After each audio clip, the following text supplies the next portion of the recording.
picking my voice to dance to. You say my money no good in here, even though I didn't ask you.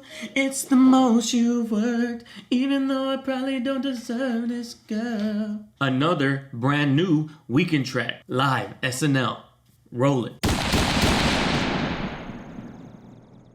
Welcome back to the channel, everybody. Channel's name is The Third Ernest. I'm Ernest Adiano the Third. Y'all guys are the Third family. If you're subscribed, if you're not subscribed and you like what you see, consider becoming part of the family. Clicking the subscribe button, bottom right hand corner. Now, I didn't even realize and I didn't even know, first off, that James Bond was hosting Saturday Night Live, and second off, that The Weeknd was the musical performance guest. Bro, talk about like the both of my worlds colliding into one thing. And then on top of the fact that Abel was the guest, he performed a brand new track live, like the world had never even heard it until this performance last night. So I'm fucking hyped because obviously I love The Weeknd. I saw him live one time before Trilogy even came out when he just had the mixtapes. Saw him in Austin with like 4,000 people, maybe 3,000 people. So let's just get into this live performance of Scared to Live, live Saturday Night Live 2020. It just came out literally. At the time that I'm recording this, it only has 277,000 views, which is like nothing. But I'm already done talking, fam. No long-winded intros. Follow your boy on Instagram and on Twitter. Links in the description below.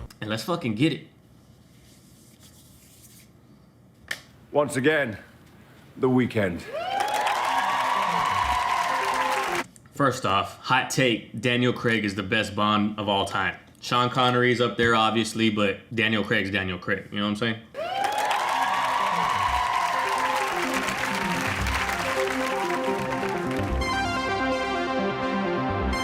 Yo, I love like the 80s sound to this. Like the whole album I feel like is gonna sound like kind of retro but futuristic at the same time. It's got like the synthesizer sound already in this track. I'm hyped.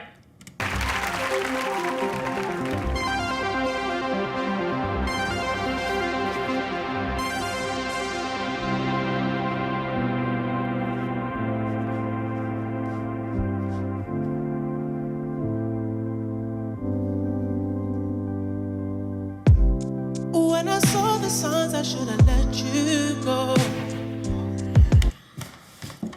Oh, bruh, I'm about to get chills. His voice? Do you realize how rare it is for someone to be able to sing exactly how they sound in the recording to sing that live? And it's a slow song that I wasn't ready for. I was expecting another fast song. And then the first lyrics, I should have realized when I saw the signs to let you go. We've all gone through that. We've all like experienced when you hang on long enough, hang on too long because you're hanging on to the memory of what y'all were before as opposed to what's now, what's current. What's current is shit's falling apart. But you hold on in the hopes that maybe one day we can get what we had back, but it never really works like that. Once the paper's crumbled up, it can't be perfect again. That's Linkin Park, but really though, the way he's able to hit these high notes with such ease, and like normally when you're this high in the register, the performer is belting. They're pushing the note out. This just sounds like this is in his normal vocal range. He's even able to put like that very frail vibrato on it. When I saw the signs, I should have let you go. But I kept you beside me. And if I held you back, at least I held you close. Should have known you were lonely. He said, so if I held you back, at least I held you close. Bruh, that's such like a toxic line. And the fact that he's saying it and knows like, yo, I'm sorry that I held you back when I know that I should have just let you go, but I didn't know any different. This song is gonna make people cry, guaranteed, because I'm already getting like emotional. These lyrics, man, they're just like extremely similar to the end part of Tears in the Rain when he says, she has no recollection of the life she had without me. She let it slip away. And I'm so sad it had to be this. She forgot the good things about me. And if I held you back, at least I held you close.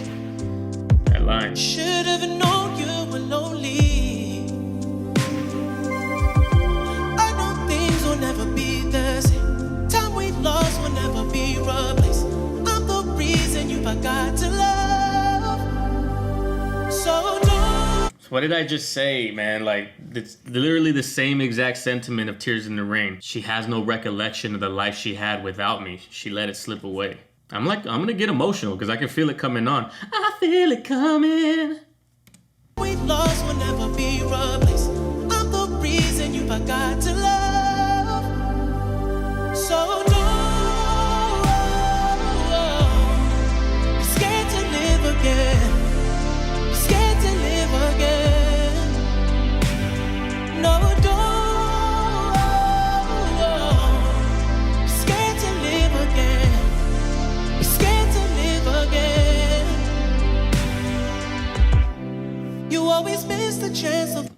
this is like a whole new side of Abel that I'm not used to seeing. He would have never said this like 6-7 years ago. He would have never been offering words of encouragement to the person that he let down. He would have just said, fuck it, that's the way the game goes. Charge it to the game, baby girl.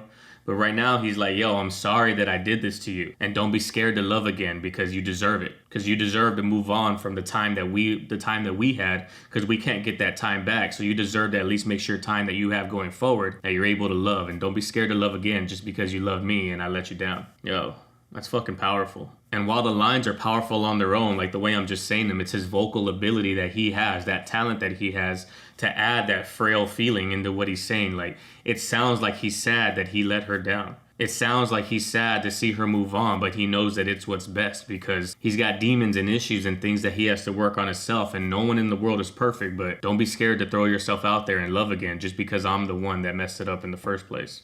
That's deep, man. You always miss the chance to fall for someone else, 'cause your heart only knows me. They try to win your love, there was nothing left.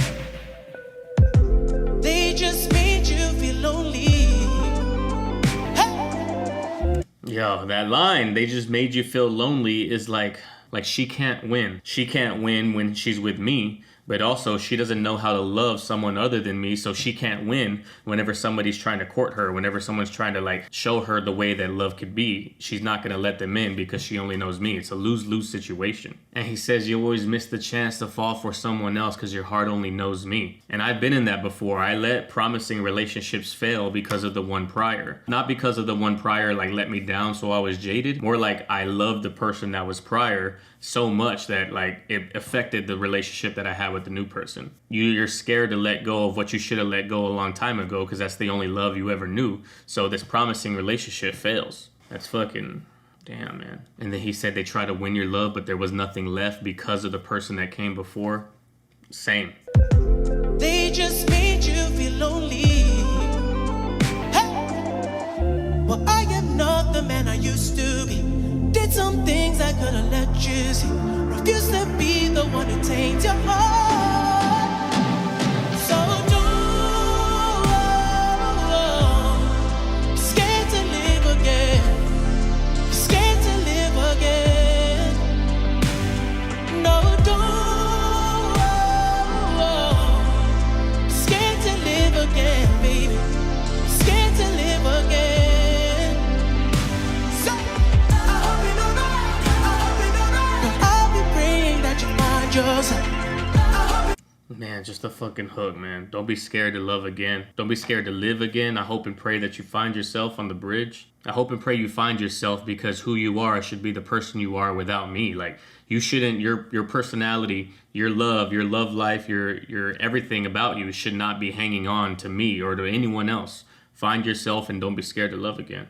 I have like chills and all these emotions running through me. This might be honestly one of Abel's best songs that I've heard. Just because it's not exactly what you would expect from him. Like, this album, I can tell is going to the old sound that he had, but with much more new and mature and adult lyricism and lyrics, because young 22-year-old Abel would have never put this track out. Kissland Abel would have never put this track out, but this sounds like it could have been on Kissland, but a more mature 30-year-old Abel at this point. Like, he's gone through things, he's gone through heartache, and he's always the one that used to give the heartache, but now he's gone through his own, so now he's grown up and matured, and it's like he could have wrote this for a love for someone else, or he could have wrote it to himself in the third person, like this person is telling him, don't be scared to love again.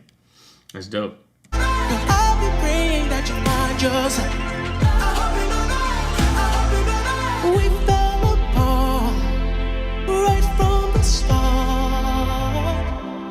I should have made you my only. He said we fell apart right from the start, like it wasn't meant to be, yo. Fuck. We fell apart right from the start. I should have made you my only. When it's said and done.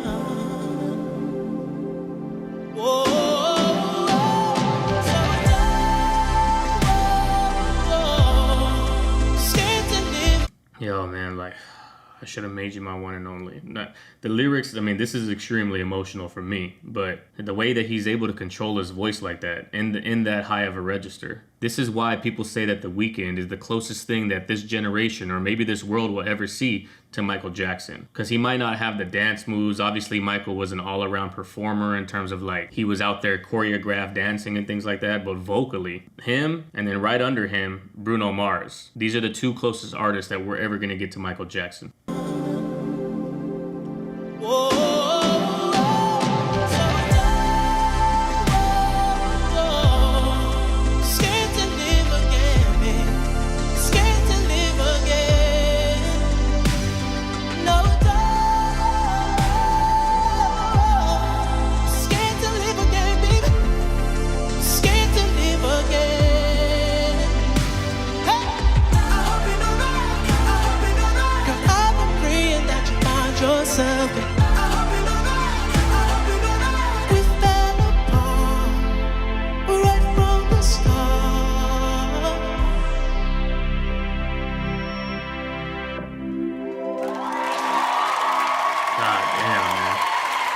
Holy shit. And the emotion that he has in his face, like, it just looks like, it's like that one performance that he did live of Call Out My Name, like where he had all that emotion. You could tell he was like in the song. You can tell that he wrote this song specifically for someone, not just generic. That's exactly the thing that I'm feeling right here. Listen again one time. I've been praying that you find yourself. We fell apart right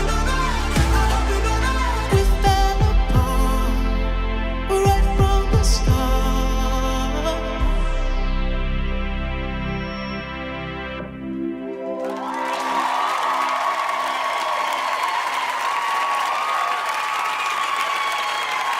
He said, I hope and pray that you find yourself because we fell apart right from the start. Yo. I thought After Hours was emotional for me. Hell nah. It's good to see Abel showing his weaker side, like showing that he can be human and can have his heart broken, and realizes that he's out here fucking people's worlds up by making these women hold on. Like I said, it's the same sentiment from Tears in the Rain. It's also the same sentiment for After Hours. Like, he realizes that he used to be and could be and was definitely toxic. It's like he used women for sport, but this newer version of Abel, this newer version of who he is, where he's shown his heartache, where he's shown his frustration with himself, where he's shown and knows, like consciously knows that using these women and making them hold on is not good, is not healthy for them or himself. It's a whole new side of him that I never think we were ever going to see. I was completely expecting him to stay in the same lane that he stayed in, which is fine, you know, because he can develop his sound. But nah, he flipped and did a 180, and now he's hoping for the best for his past love. Like saying, yo, I know I fucked up, but don't let that stop you from growing and letting you find yourself and falling in love with the next one, because not everybody is as bad as I am. This is going to hit hard with a lot of people who are going through complicated relationships, because one or the other or both of them are holding on to a relationship because they're scared of what the future holds without that person. So many people, including myself, have let potential like amazing relationships fall by the wayside because they don't know who they were without the person before. So Abel here is basically saying, like, let it go, like let me go so you can move on and be on toward the next, because you and I we fell apart from the very beginning. We were trying to build a house with a foundation that was already cracked from the very beginning, and that's never going to stand. So don't be afraid to put yourself out there, and don't be afraid to let somebody in who could potentially build that foundation and let y'all build y'all's future on top of. Yo, that shit is deep, son. This album sounds like it's gonna be an extremely cathartic experience for me. But that's it for today, ladies and gentlemen. If you like what you see, please consider liking the video and leaving a comment down below for the algorithm to send it out there to other people in the recommended section. If you like what you see enough and you like the analytical feedback and what's going on in my mind and relating it to my personal experiences, hit subscribe, because that's how we do it around here. Follow your boy on Instagram and on Twitter at TheThirdErnest, just like the channel, no spaces. Links are in the description if you don't want to have to type it out. Also, hop in the Discord, because the Discord's always live. I'm in there. Got a little sub family within the Third family, and I think that's pretty tight. But that concludes today's video, and I really appreciate you sticking it out and giving me your time and made it this far. And like I always say at the end of all of my videos, go out there in the world, love and care for one another, love and care for each other. I'll catch everybody on the next video. Peace.